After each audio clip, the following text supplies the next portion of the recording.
We had a dream on the same night. He and I, each of us dreamed according to the interpretation of his own dream.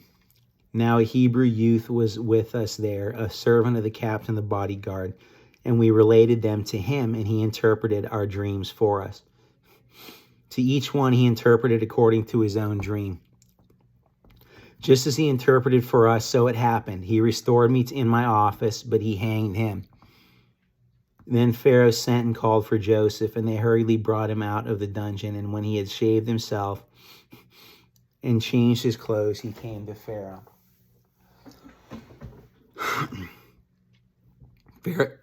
Pharaoh said to Joseph, I have had a dream, but no one can interpret it. And I have heard it said about you that when you hear a dream, you can interpret it. Joseph then answered Pharaoh, saying, It is not in me. God will give Pharaoh a favorable answer.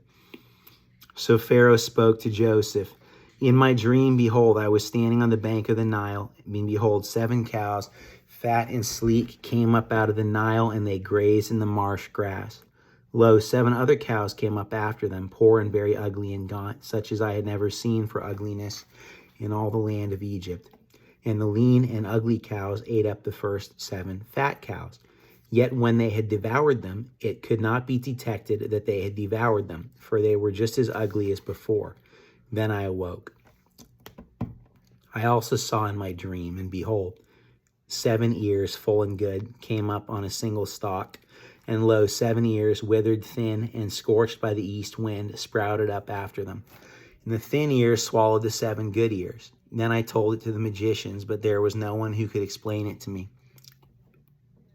Now Joseph said to Pharaoh, Pharaoh's dreams are one and the same. God has told Pharaoh what he's about to do. The 7 good cows are 7 years, and the 7 good ears are 7 years. The dreams are one and the same. The 7 lean and ugly cows that came up after them are 7 years, and the 7 thin ears, scorched by the east wind, will be 7 years of famine. It is as I have spoken to Pharaoh. God has shown to Pharaoh what he's about to do. Behold, 7 years of great abundance are coming in all the land of Egypt. And after them 7 years of famine will come, and all the abundance will be forgotten in the land of Egypt, and the famine will ravage the land.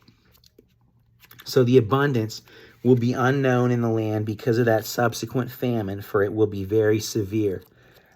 Now, as for the repeating of the dream to Pharaoh twice, it means that the matter is determined by God, and God will quickly bring it about.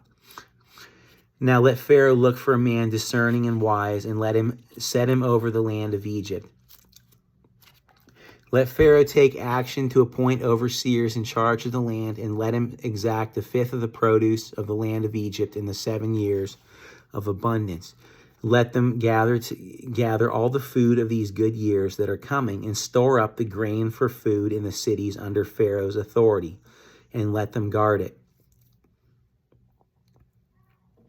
Let the food become as a reserve for the land for the 7 years of famine which will occur in the land of Egypt, so that the land will not perish during the famine. Now the proposal seemed good to Pharaoh and to all his servants. Then Pharaoh said to his servants, Can we find a man like this, in whom is a divine spirit? So Pharaoh said to Joseph, Since God has informed you of all this, there is no one so discerning and wise as you are.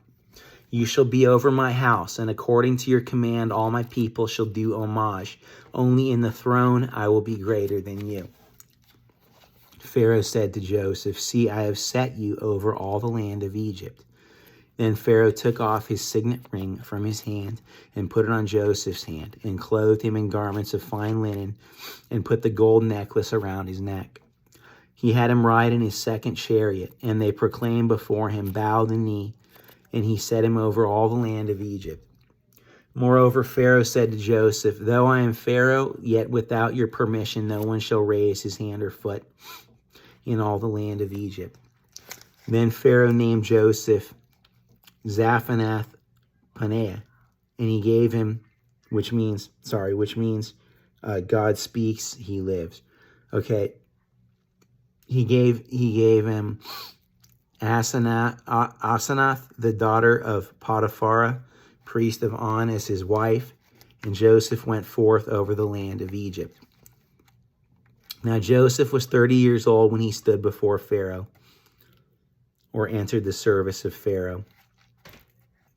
This is NASB version, king of Egypt. And Joseph went out from the presence of Pharaoh and went through all the land of Egypt. During the 7 years of plenty, the land brought forth abundantly. So he gathered all the food of these 7 years which occurred in the land of Egypt, and placed the food in their cities.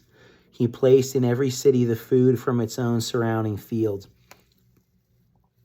Thus Joseph stored up grain in great abundance like the sand of the sea, until he stopped measuring it, for it was beyond measure. Now before the year of famine came, 2 sons were born to Joseph, whom Asenath, the daughter of Potiphar, priest of On, or Heliopolis, bore to him. Joseph named the firstborn Manasseh, which means making to forget. For he said, God has made me forget all my trouble and all my father's household. He named the second Ephraim, for he said, God has made me fruitful in the land of my affliction. Ephraim means fruitfulness. When the 7 years of plenty which had been in the land of Egypt came to an end, and the 7 years of famine began to come, just as Joseph had said, then there was famine in all the lands, but in all the land of Egypt there was bread. So when all the land of Egypt was famished, the people cried out to Pharaoh for bread, and Pharaoh said to all the Egyptians, go to Joseph, whatever he says to you, you shall do. When the famine was spread over all the face of the earth, then Joseph opened all the storehouses and sold to the Egyptians, and the famine was severe in the land of Egypt. The people of all the earth came to Egypt to buy grain from Joseph, because the famine was severe in all the earth.